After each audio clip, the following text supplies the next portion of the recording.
Yeah, so we're basically we're attempting to record this like little bonus thing about me escape from Tel Aviv, I guess, to try and relate it to like to the to a movie. I guess we can sort of start it like I'm sort of curious as a jumping off point, like how was it? Because it was, for a change, I was there when this war broke out, as opposed to being here. Like, how was the news on Saturday, on that Saturday? Did you I guess it was Saturday evening here, if I'm not mistaken. So like, was there like what was the first moment that you heard, and what did you think it was? Like, was there they get into more than just the bombings? Like they knew right away, or like it was unclear? From my view, it seemed like it seemed like it was going to be similar to the same flare up. To put it mildly, I mean, it seems like there's no proper word to talk about how gross these escalations tend to be. But I recalled a few years ago, I think it was 2021, when the last major escalation happened, and uh, I mean, honestly, I thought of it originally of when the first reports were coming out. Well, first of all, my God, my friend is there, but also Oh, this time around, yeah, that yeah. yeah, it the reporting didn't really do justice to what was going on until probably the next day or the day after, and especially on our side, uh, you know, it, it's always bizarre And we're in actually terms forward of there. So it was 6:30 in the morning there. It was late in the evening here or something. Yeah, right. when it broke out. Uh, Yeah. yeah. So, but it's always a mess when something like this happens, um, especially because there are so many people who are ready to go out and question anything that might be something evil that Hamas is doing, and so like the kibbutz massacre. I don't even think that that was reported on until like 2 or 3 days after it happened, and uh, everybody got into this discussion of the reports of the beheadings of babies, and everybody on one side of the argument was saying, Israel said that they can't confirm the allegations, and it's just like, well, okay, it's a war. Like everybody's rattled. Some people might have misreported. They haven't confirmed that it didn't happen. We have confirmed that the kibbutz massacre happened. We know that there are dead babies. I mean, are you going to say that it's better that they were stomped to death or burned to death? Does that make the people who killed them better?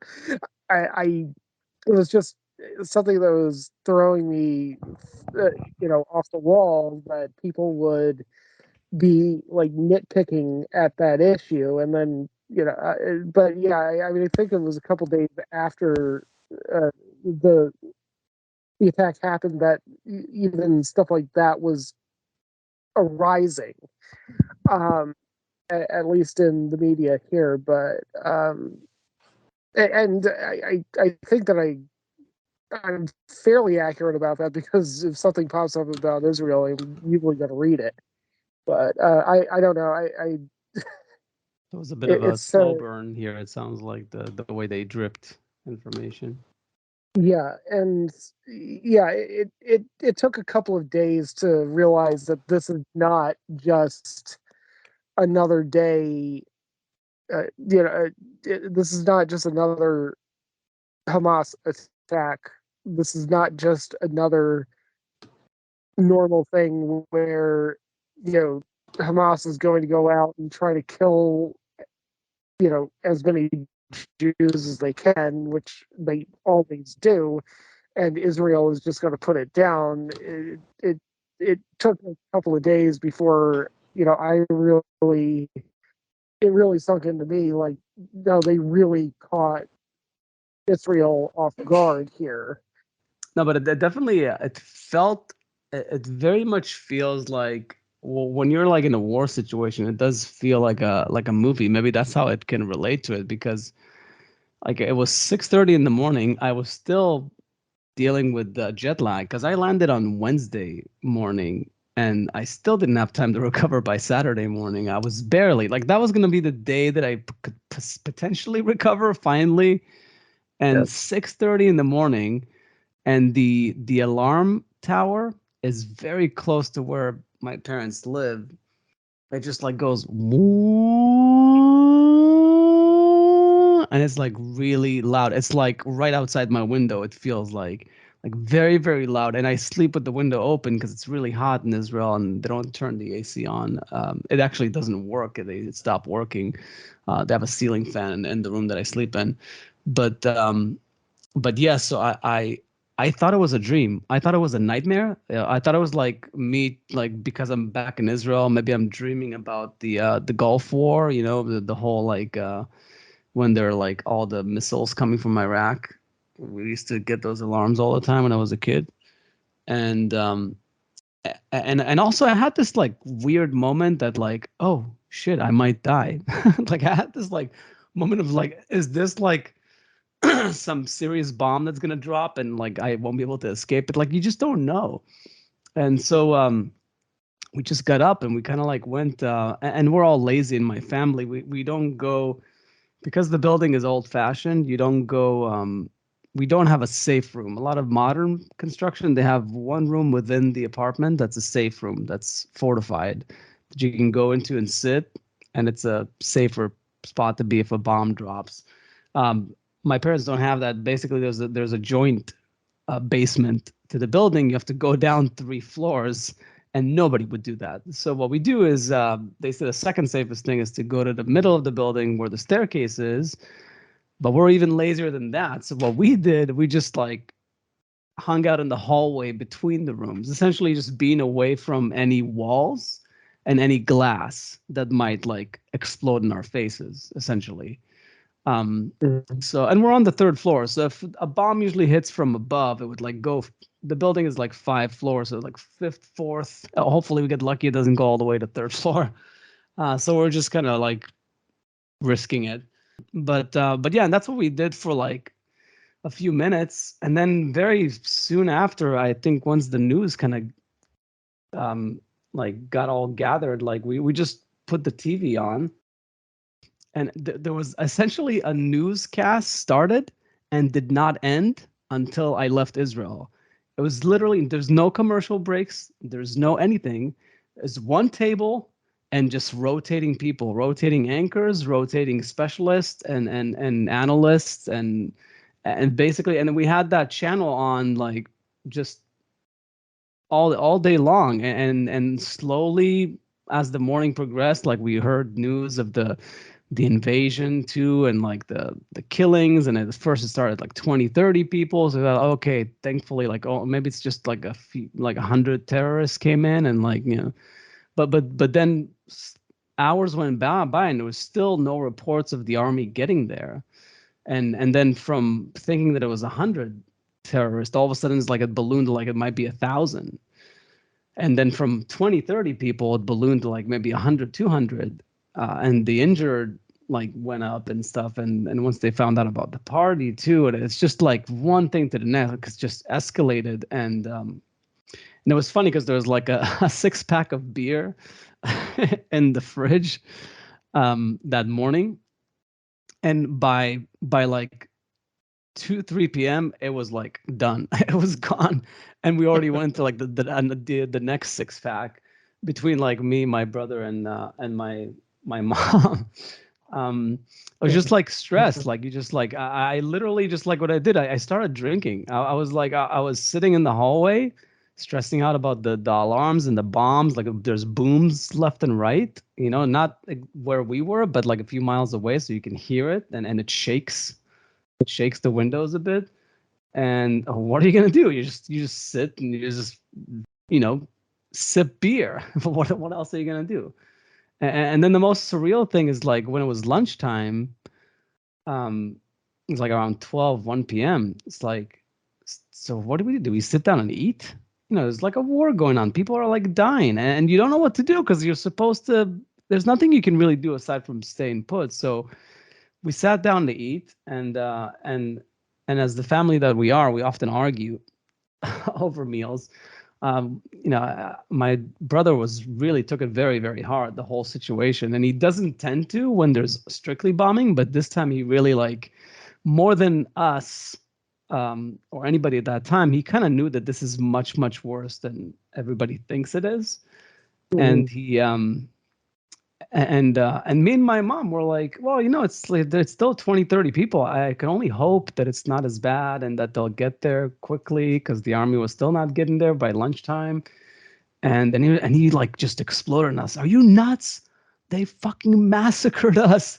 It's like they butchered like whole families in their homes. Like, are you nuts? That those numbers, they're afraid to say higher numbers. Like they have no idea how big this is gonna be. And he was right. A few hours later, the numbers just grew and grew. But we didn't mean any offense by what we said. We were just hoping for the best. But it was just such a high stress situation, and he was like, it's like, what are you sitting? You're eating while people are being massacred. He was eating with us too, but it was just, it's this like moment of like, it just doesn't feel right. It's sort of like survivor's guilt of Yeah. sorts, of like, we can't be sitting here in a civil way and eat our lunch when there's people actively being massacred, you know? It's just such a surreal like experience, and there's nothing you can really do about it because you're supposed to stay put. And on top of everything else, my older sister, and we were in touch with my younger sister in Tel Aviv. My older sister keeps Shabbat, so she doesn't check her phone. so Mhm. and later on in the day, like when it was time to go to synagogue for the end of Shabbat, her husband and her kids walked a 15-minute walk to the synagogue because they didn't know Ooh. there was a war going on. They thought, oh, there was some Wow. alerts and some bombing, but they were used to it.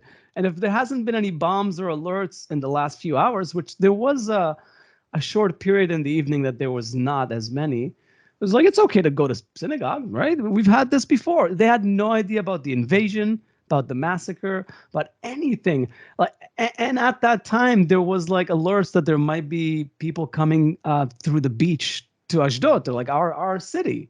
It's like they're like actual terrorists, like rummaging in the streets, like literally a mile and a half away from where we live, like where there's this ruins of Mhm. this. There's this beach that has like ruins from like biblical times, and there was an alert that a boat of terrorists like landed there at some point. But in any case, yeah, it was like very weird. And then finally Shabbat was over and we texted her like, where are they? They're in synagogue. And my dad was in synagogue, but the synagogue is like to our house is across the street. It's like a minute walk. So it's fairly safe to go back and forth. But them, they're walking from 15 minutes away.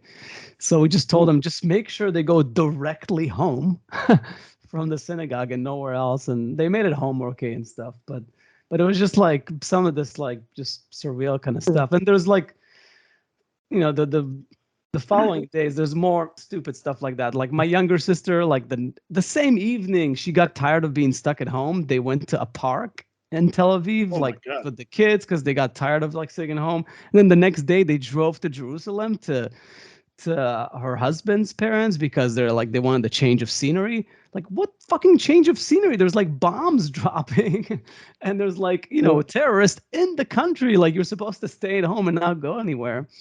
And my dad, like on the third day, I think it was, or something, like he went to get like his blood checked or something for his diabetes. And And then because he was already out, like he went and opened his store. It's like, what the fuck are you opening your store? There's no customers. Like there's barely people out. Like, and then while he was like waiting at the bus stop to catch a bus back home because he realized it's stupid to be out there, like midday he's headed back. Two huge bombs landed in our city, and I don't know if by now she's dead, but like it fatally injured like this elderly lady that was out and about.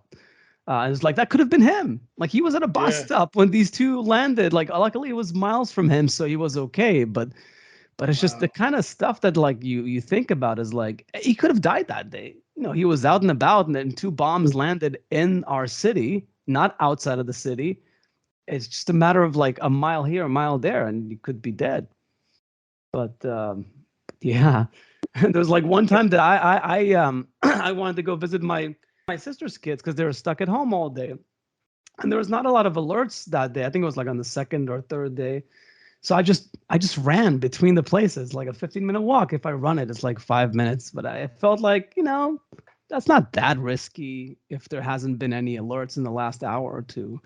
And then once I got to her an hour later, lo and behold, there are some bombs dropping, and I stayed put.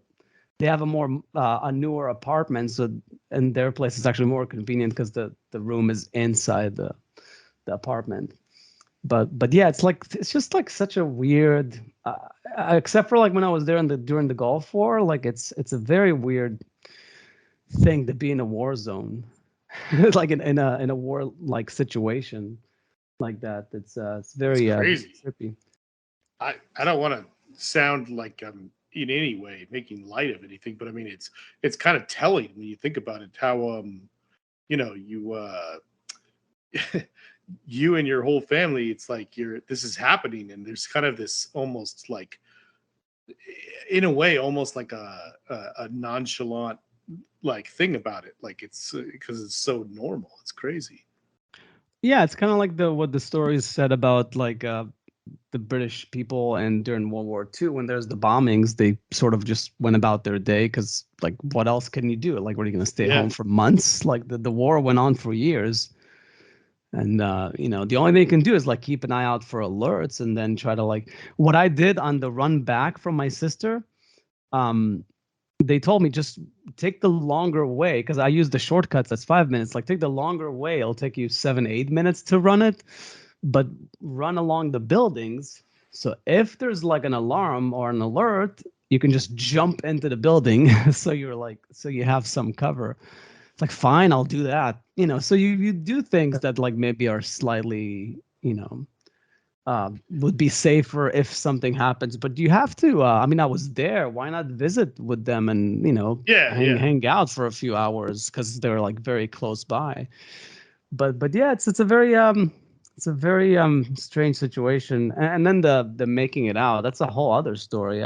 But just the whole idea that like it is basically like being in some sort of movie because it's like a heightened reality thing. It really is. It's until you're like in that situation, you don't realize that like how fragile life is. You know. Yeah.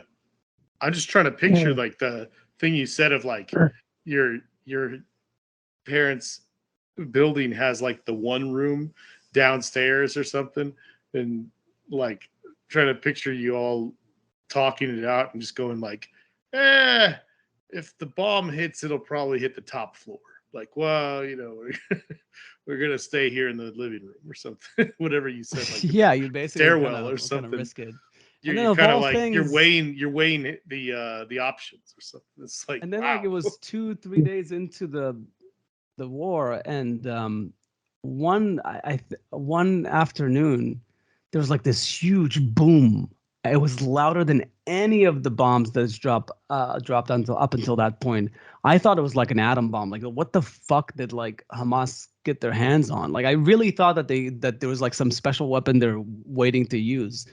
But then it started raining. It was like some crazy like thunder, and lightning that like was going on, and it was louder than the actual bombs. It's like, of all the times for like a fucking loud thunder to be like, Wow. it's like during like a wartime when it stresses you out that it might be like some sort of like I don't know, like a mini like A bomb of sorts or something. I don't know that they're Jeez. dropping on us.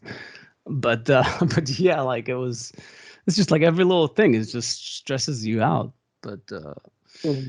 yeah, and I was like, and then in that mode to make my way out of there, to like, start making phone calls to try and get a flight out because all the Delta flights were being canceled. It was, that whole story was just so like stressful. I can try to sum it up in like 5 minutes, and then we can move on. Basically, Wednesday morning I had a flight to Paris, and from Paris I'm supposed to take a connecting flight to LA. And but I noticed that my flight, which is every day, has been canceled. It was canceled Saturday morning, obviously, Sunday morning, um, Monday. So I saw that they're being canceled every time. So I said, I'll wait till Tuesday morning. I'll see if my Wednesday flight is canceled. And as soon as it's canceled, I'll start looking for flights. And if I can't find a flight, I'm just going to go to the airport and just get on like waiting lists and just try my best to. And I called Delta and they said, like, yeah, basically, if you can get to Paris in time for your flight on Wednesday afternoon, do that, because, you have the flight, you have the ticket, it's just that there's no flights with Delta out of Israel, but there's with other airlines, especially the Israeli ones. So luckily I didn't have to wait for Tuesday morning. Monday afternoon, I got an email from Delta that the flight was officially canceled the Wednesday morning. So I immediately went on the website, started looking for flights, and yeah, I called the U.S. Embassy too in Israel. They weren't like helpful. It was like a stupid, like it was like Columbus Day, like Indigenous Oh People my Days, that God. they're closed. But I still made it through to someone because it was like, if it's urgent, press 1. So, and I did press 1, but they said like they were still not arranging any flights yet for American citizens. So just see if you can find a flight with someone else.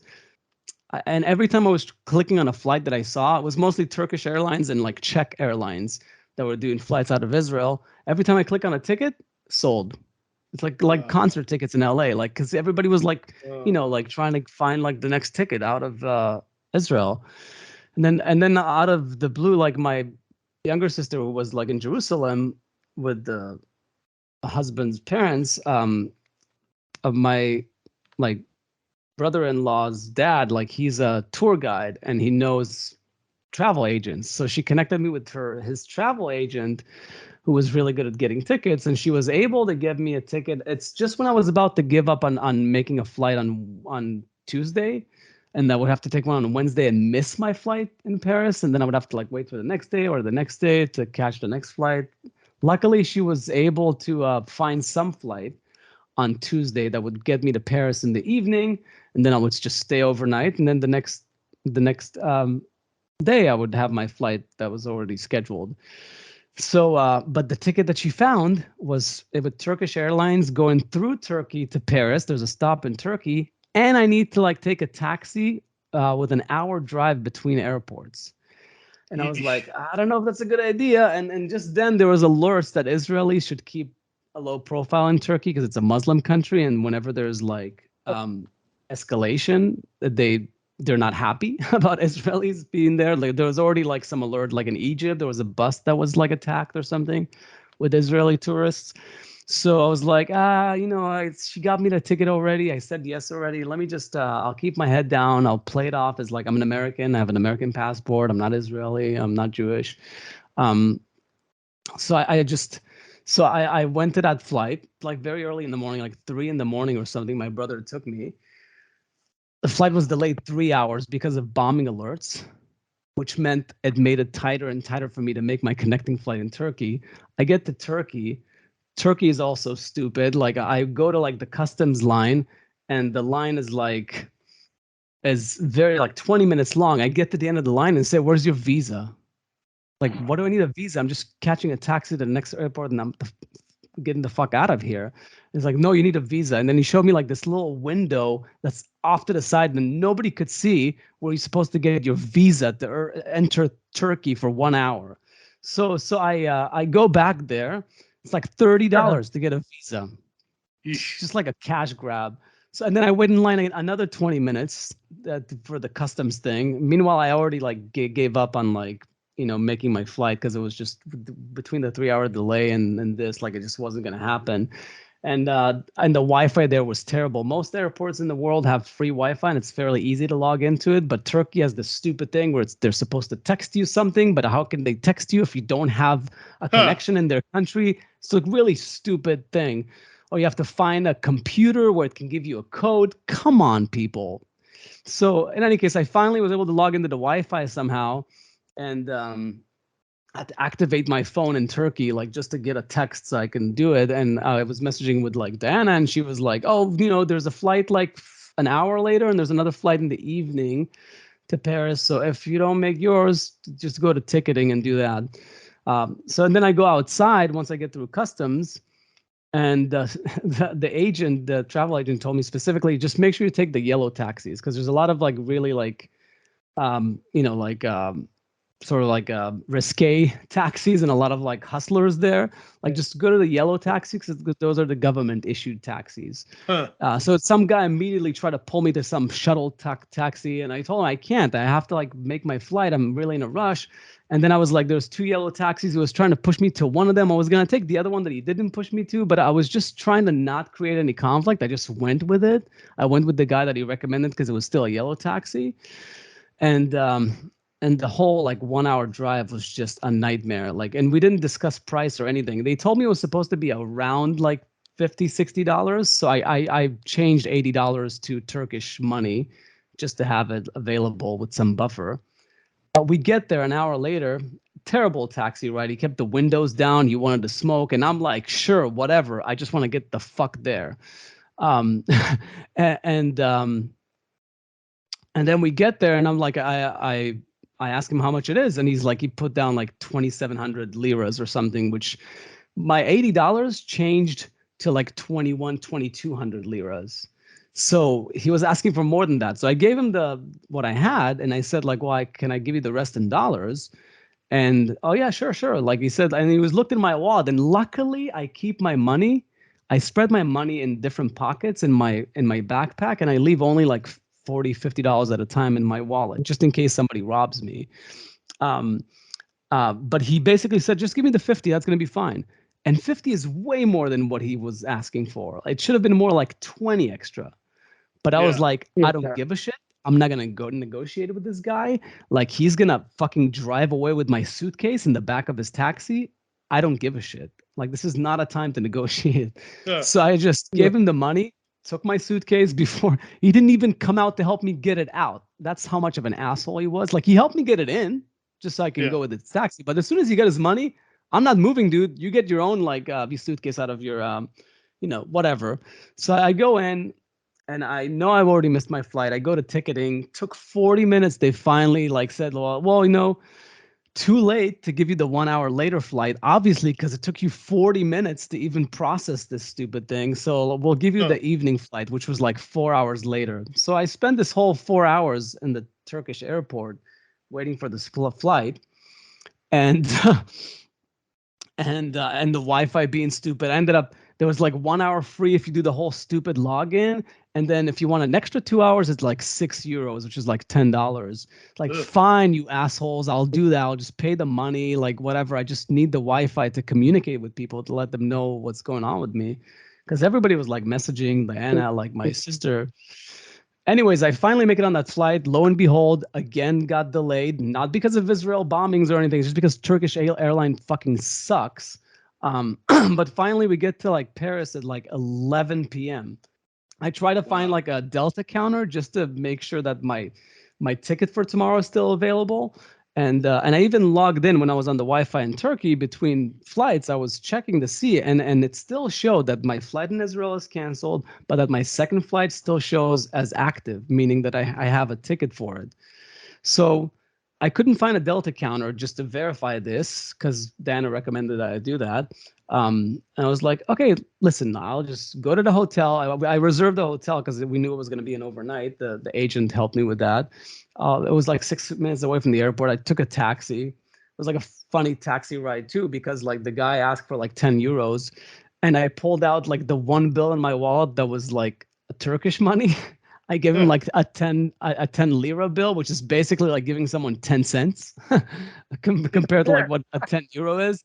And he laughed about it and he was nice about it. And I gave him the right bill and everything was fine. But yeah, I made it to the hotel.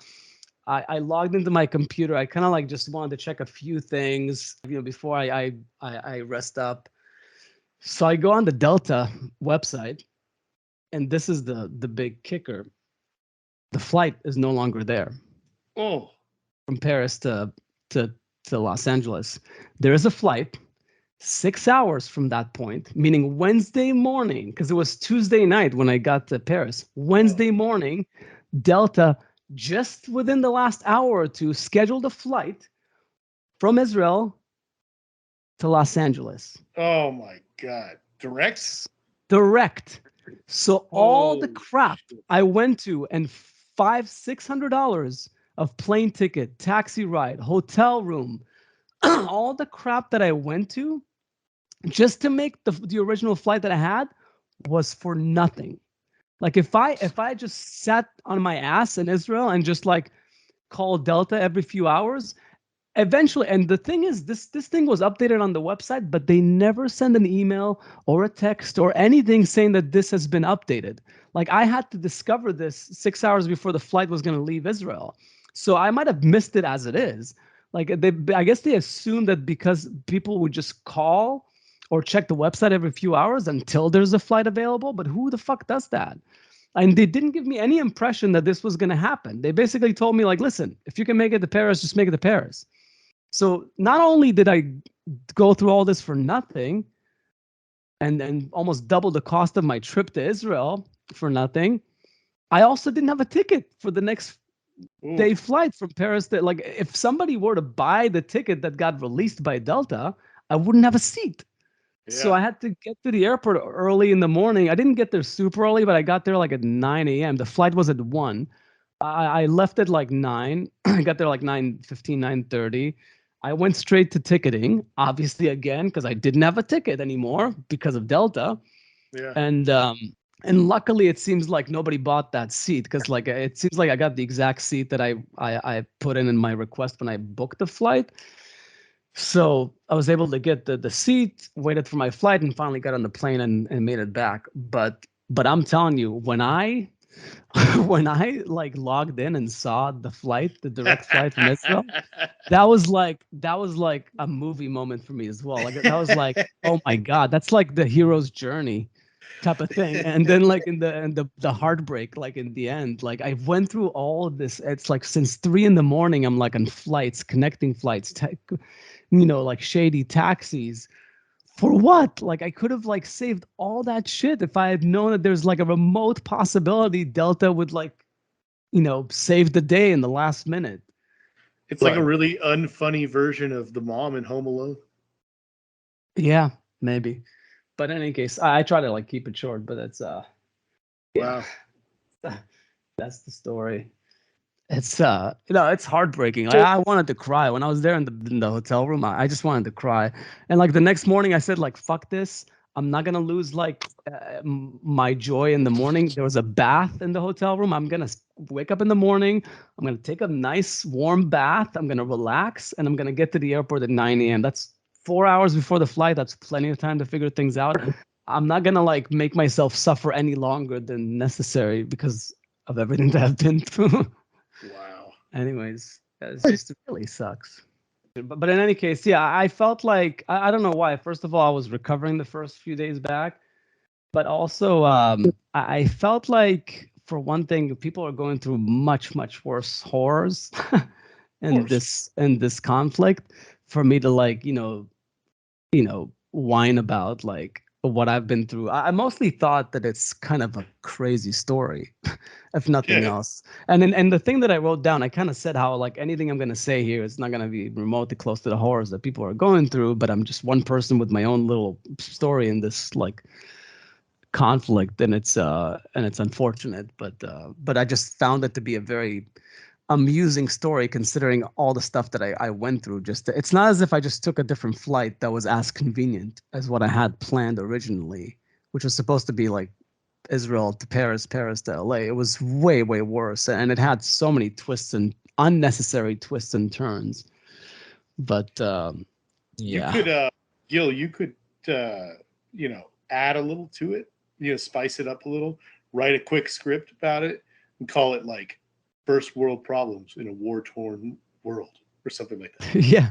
No, it does feel a little bit like a short story of sorts. Like that's Yeah. the way I sort of wrote it out. It's quite long. I try to abbreviate it. I cut a lot of stuff out, but yeah, no, it's just some really stupid stuff. But yeah, and also like the whole like thing, like I was like Monday morning, I was binge drinking Saturday and Sunday. Like I think I drank like 6, 7, 8 drinks each day. Like I had 2 sessions of drinking throughout the day, and I was like, which I don't normally do. This is not my habit of drinking. So I decided, like, I woke up like on Monday morning and I said, like, you know what? I'm not drinking a single drink today. I really need to get the fuck out of here. So I need to be very goal oriented today. So so I sobered myself up. But that was like another like sort of like a tidbit of like just the mindset that I had there. Like I just drunk myself silly for like 2 days just because of stress and just not knowing what to do with myself and being stuck at home. You were Yeah. like Randy Quaid in Independence Day. You're like Yeah. guzzling Exactly. down coffee, going like, hell of a day to start drinking. Yeah. More coffee. More coffee. Keep it coming. Keep it coming. Keep it coming. Keep it coming. Sounded a bit like Children of Men. Which part? All of it. Oh, sorry. I thought you were talking about the specific. Yeah. Yeah. Children of Men is like definitely nothing close to that as far as like what I specifically went through, but as far as like the stress involved for sure. Yeah. Yikes. Yeah. Yeah, like I was very surprised when I got here and like I realized that it was like that's the way it's being skewed because and I guess like I was like yeah because by the time I came back there was the bombing from the Israel side, so that's why like people immediately jumped. But in that one day or so were just like slaughtering. I guess it just dripped very slowly here, but like when you hear just slaughtering on one side and Israel hasn't reacted yet, how can you not? You know? Some people didn't. I don't know. Yeah. It's pretty messed up situation all around. Yeah. No, it's I I have a lot to say about this, and it's not Yeah. relevant, so I'll. But Yeah, but I mean, mostly it is very weird that like people have no qualifiers. That like people will just Yeah. say like, well, whatever Hamas did is fine with us because we're on their side. Like the fact that like people just don't have qualifiers, like Yeah. just say like even Roger Waters from Pink Floyd, who's extremely pro-Palestine, even he said like stop the violence on both sides. Like then he Yeah. says some really stupid stuff about like there should be a one state, which will never happen. But the least you can do is say like Hamas should have done it that specific way. Like it's just like not cool the way Yeah. they did this specific attack, even if you're on their side. I mean, you know what Thomas Sowell said, right? Several years ago when he was asked, what do the Jews need to do to like make the world stop hating them? He said one word, and that was fail. Yeah. Yeah, well, and 6 million of them had to die for them to get any sympathy. I was just gonna say, Gil, like the only one of the reasons I was just suggesting that we even recorded it all and everything was like talking about the whole thing and just thinking like, here we got Waltz with Bashir coming out soon, and will already be out by the time this ever comes out, and then also the Golda episode, and it's like I remember when we were recording that one in particular talking about watching the movie and thinking like being confused, because it wasn't until 15-20 minutes into the movie that I realized that, you know, that movie was about the Yom Kippur incident, and that was not even the not even the time that all these countries ganged up on Israel and tried to wipe you out, you know. And I was like, oh, this is like a totally different incident, like a whole generation later, you know, or decade later, or whatever. Okay. Well, No, it wasn't. that's precisely what I'm saying. My point is that at the time when we recorded that, I made some comment about, gosh, this happens all the time. Like, this is ridiculous. And then not even a month later, after recording that, like Yom Kippur comes around and they do it again. It's like crazy. Oh yeah. I mean, not exactly the same thing, obviously, you know, but it's just, you know, rockets and death and destruction. Yeah, no. A lot of people immediately compared it to Yom Kippur, and then the 9/11 comparison started too. Yeah. But like, yeah, like it's because they did it on a Sabbath, and there was a holiday that evening. So it's basically the same thing as Yom Kippur, because they knew that a lot of people will be on vacation, and yeah, so. Yeah, I mean, in terms of like 9/11 comparisons, you know, when it comes to population, what you all experienced in Israel is worse than what we experienced in terms of body count. Yeah, Eh, per capita. like, Yeah. Oh, that too. far worse. Yeah. Yeah, although it's definitely bad in the sense that like just nobody could fathom. I guess the one thing they said is that like 9/11, nobody can fathom that happening. This actually was very realistic that it would happen, and it's so weird that there was not enough um, uh, defense in place, like fail safe, like Response. the response too, but just because like they broke through the barricade and the wall, and they disconnected the wiring and the electricity. That's why the alerts were delayed. You know, a lot of things that they did, and they were very smart about it. Somebody really like mastermind this whole thing to where it bought them a lot of time before there was a response. But generally, yeah, there's just not enough military presence there. Like it's a bunch of like towns that are around Gaza, and there's not enough military presence there because they never anticipated that it would be like they thought maybe 10, 20 terrorists will like, you know, try to kill a few people. That's been like their pattern, but not 1,000. 1,000 is like an army. Yeah. Yeah, and I mean the border with the West Bank is a lot longer. I mean it takes up a lot more mass and so on and so forth, and you know, and Hezbollah seems to be a slightly more organized organization. That seems to be redundant, but well, Hezbollah is like in the north, and West Bank, doesn't really have any like terrorist group per se. Like it's been more moderate in recent years. Oh yeah, that's true. But Gaza is like it's like you know, it's a very small area, so there's like they spend $1 billion building this very sophisticated wall and like alert system, and it just failed them miserably. It's very it's very very bad.